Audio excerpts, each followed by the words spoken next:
Assalamualaikum warahmatullahi wabarakatuh. Kami dari kelompok 9 Strategi Belajar Mengajar akan mempresentasikan hasil kerja dari kelompok kami, yaitu makalah yang berjudul tentang strategi pembelajaran kooperatif atau cooperative learning.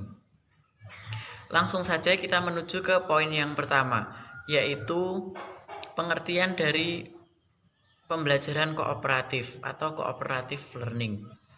Di sini ada beberapa pendapat para ahli mengenai pengertian dari pembelajaran kooperatif atau cooperative learning.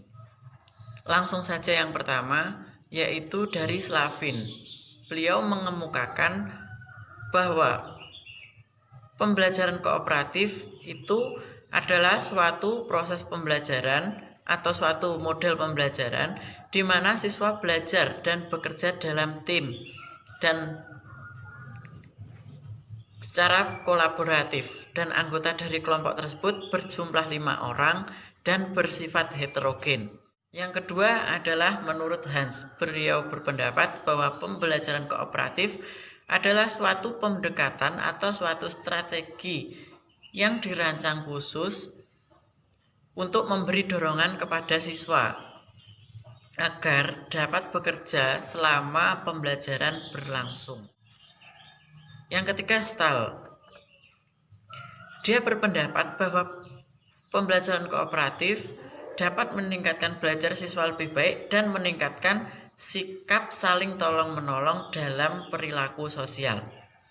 Kemudian yang keempat, Agus Priyono berpendapat bahwa pembelajaran kooperatif adalah konsep yang lebih luas, meliputi semua jenis kerja kelompok, termasuk bentuk-bentuk yang dipimpin atau yang diarahkan oleh guru. Beberapa definisi tersebut dapat ditarik kesimpulan bahwa pembelajaran kooperatif adalah model pembelajaran yang menempatkan siswa dalam kelompok-kelompok kecil yang anggotanya bersifat heterogen, terdiri dari siswa yang berprestasi rendah, sedang, maupun tinggi, baik itu dari perempuan maupun laki-laki dengan latar belakang etnik yang berbeda.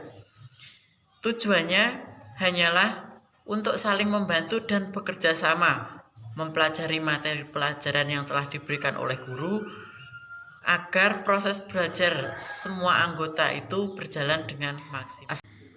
Poin kedua, tujuan strategi pembelajaran kooperatif. Pelaksanaan model cooperative learning membutuhkan partisipasi dan kerjasama dalam kelompok pembelajaran. Cooperative learning dapat meningkatkan cara belajar siswa menuju belajar lebih baik, sikap tolong-menolong dalam beberapa perilaku sosial. Tujuan utama dalam penerapan model pembelajaran mengajar cooperative learning adalah agar peserta didik dapat belajar secara berkelompok bersama dengan teman-temannya dengan cara saling menghargai pendapat dan memberikan kesempatan kepada orang lain untuk mengemukakan gagasannya dengan menyampaikan pendapat mereka secara berkelompok. Poin yang ketiga, metode pembelajaran kooperatif. Dalam strategi pembelajaran kooperatif, terdapat beberapa model atau metode yang diterapkan di antara lain. Yang pertama, Jigsaw. Dalam model ini, guru membagi satuan informasi yang besar menjadi komponen-komponen lebih kecil. Selanjutnya, guru membagi siswa ke dalam kelompok belajar kooperatif yang terdiri atas 4 orang siswa sehingga setiap anggota bertanggung jawab terhadap penguasaan setiap komponen atau subtopik yang ditugaskan guru dengan sebaik-baiknya. Yang kedua, group investigation. Investigasi kelompok merupakan model pembelajaran kooperatif yang paling kompleks dan paling sulit diterapkan. Model ini dikembangkan pertama kali oleh Thailand, berbeda dengan STAD dan Jigsaw. Para model ini siswa terlibat dalam perencanaan, baik yang dipelajari maupun hasil penyelidikan mereka. Pendekatan ini memerlukan norma dan struktur kelas yang lebih rumit daripada pendekatan yang lebih terpusat dari guru. Yang ketiga, listening team. Pada model ini diawali dengan pemaparan materi pelajaran oleh guru, kemudian guru membagi kelas menjadi kelompok-kelompok dan kelompok mempunyai peran masing-masing. Yang keempat, TGT, Team Games Tournament. Penerapan model ini dengan cara mengelompokkan siswa heterogen, tugas setiap kelompok bisa sama bisa berbeda. Setelah memperoleh tugas, setiap kelompok bekerja sama dalam bentuk kerja individual dan diskusi. Usahakan dinamika kelompok kohesif dan kompak serta tumbuh rasa kompetensi antar kelompok. Suasana diskusi nyaman dan menyenangkan seperti dalam kondisi permainan, yaitu dengan cara guru bersikap terbuka, ramah, lembut, santun, dan ada sajian bodoran. Yang kelima, role playing. Metode role playing adalah cara penguasaan bahan-bahan pelajaran melalui pengembangan imajinasi dan penghayatan siswa. Pengembangan imajinasi dan penghayatan dilakukan siswa dengan memerankannya sebagai tokoh hidup atau benda mati. Yang keenam, Student Team Achievement Division dikembangkan oleh Robert Slavin dan teman-temannya di Universitas Johns Hopkins dan merupakan pendekatan pembelajaran kooperatif yang paling sederhana. Guru menggunakan STAD juga mengacu pada belajar kelompok siswa dan menyajikan informasi akademik baru kepada siswa setiap minggu dengan menggunakan presentasi verbal atau teks. Dilanjutkan pemateri selanjutnya. Baik, di sini saya akan menjelaskan mengenai implementasi. Ya, pertama ini adalah implementasi pembelajaran kooperatif atau cooperational learning. Ada dua metode, yaitu jigsaw dan START. Yang pertama ada jigsaw. Tahap pertama, siswa dikelompokkan dalam bentuk kelompok-kelompok kecil. Pembentukan kelompok-kelompok siswa tersebut dilakukan guru berdasarkan pertimbangan tertentu. Ya, seperti kita waktu pengelompokan bentuk kecil-kecil itu seperti kita di kelas, kita dibagi beberapa kelompok dan dosen menentukan apa materi kita gitu, berdasarkan pertimbangan gitu. Yang kedua, tahap kedua, perwakilan dari kelompok masing-masing bertemu dengan anggota kelompok lain yang mempelajari materi yang sama. Selanjutnya materi tersebut didiskusikan, mempelajari serta memahami semua masalah yang dijumpai sehingga perwakilan tersebut memahami dan menguasai materi tersebut. Berarti di sini masing-masing kelompok bertemu dengan kelompok lain dan saling mendiskusikan begitu. Tahap ketiga, setelah masing-masing perwakilan dapat menguasai materi yang ditugaskan, kemudian masing-masing perwakilan kembali ke kelompoknya masing-masing. Anggota tersebut saling menjelaskan pada teman kelompoknya sehingga teman satu kelompoknya dapat memahami materi yang ditugaskan guru. Berarti di sini berarti misalnya ya ada dua kelompok A dan kelompok B. Perwakilan dari keduanya itu saling yang memiliki materi yang sama, mereka itu saling berdiskusi untuk memahami materi tersebut. Setelah mereka paham, mereka kembali ke kelompok masing-masing dan menjelaskan kepada kelompoknya seperti itu. Tahap keempat, siswa diberi kuis atau tes. Hal tersebut dilakukan untuk mengetahui apakah siswa dapat memahami suatu materi. Dengan demikian secara umum, penyelenggaraan model jigsaw dalam proses belajar mengajar dapat menumbuhkan tanggung jawab siswa sehingga terlibat secara langsung secara aktif dalam memahami suatu persoalan dan menyelesaikan secara kelompok. Berarti di sini seorang dosen atau pengajar memberikan tugas berupa ulangan harian atau apapun untuk mengetes berapa paham kita dalam suatu materi.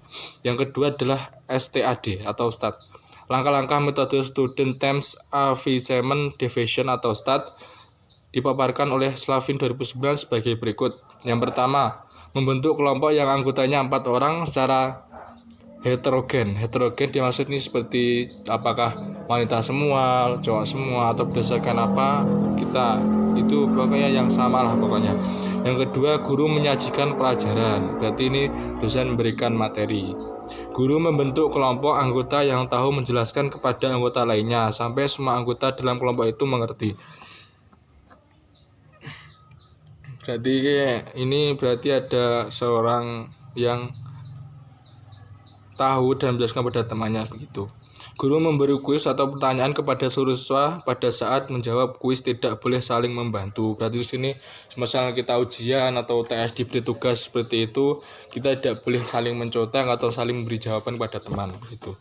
Yang 5, memberi evaluasi. Berarti di sini evaluasi diadakan misalnya di kelas ya, bagaimana ini model penjelasan seperti ini, bagaimana hasilnya begitu, apa kurangnya.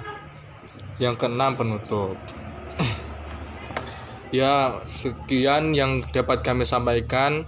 Kurang lebihnya apabila ada salah dalam tutur kata dan dalam penulisan, kurang lebihnya dari kelompok kami mohon maaf. yang sebesar-besarnya. Dan apabila ada yang kurang paham bisa ditanyakan atau bagaimana ditanyakan pada komentar. Sekian dari kelompok kami. Wassalamualaikum warahmatullahi wabarakatuh. Dipaparkan oleh Slavin 2009 sebagai berikut. Yang pertama, membentuk kelompok yang anggotanya 4 orang secara heterogen. Heterogen dimaksud ini seperti apakah wanita semua, cowok semua, atau berdasarkan apa kita itu pokoknya yang sama lah pokoknya. Yang kedua, guru menyajikan pelajaran, berarti ini dosen memberikan materi. Guru membentuk kelompok anggota yang tahu menjelaskan kepada anggota lainnya sampai semua anggota dalam kelompok itu mengerti. Berarti ini berarti ada seorang yang tahu dan menjelaskan pada temannya begitu. Guru memberi kuis atau pertanyaan kepada seluruh siswa pada saat menjawab kuis tidak boleh saling membantu. Berarti di sini misalnya kita ujian atau UTS diberi tugas seperti itu, kita tidak boleh saling mencontek atau saling memberi jawaban kepada teman begitu. Yang 5, memberi evaluasi. Berarti di sini evaluasi diadakan misalnya di kelas ya, bagaimana ini model penjawab seperti ini, bagaimana hasilnya begitu, apa kurangnya. Yang ke-6, penutup. Ya, sekian yang dapat kami sampaikan. Kurang lebihnya apabila ada salah dalam tutur kata dan dalam penulisan, kurang lebihnya dari kelompok kami mohon maaf yang sebesar-besarnya. Dan apabila ada yang kurang paham bisa ditanyakan atau bagaimana ditanyakan pada komentar. Sekian dari kelompok kami. Wassalamualaikum warahmatullahi wabarakatuh.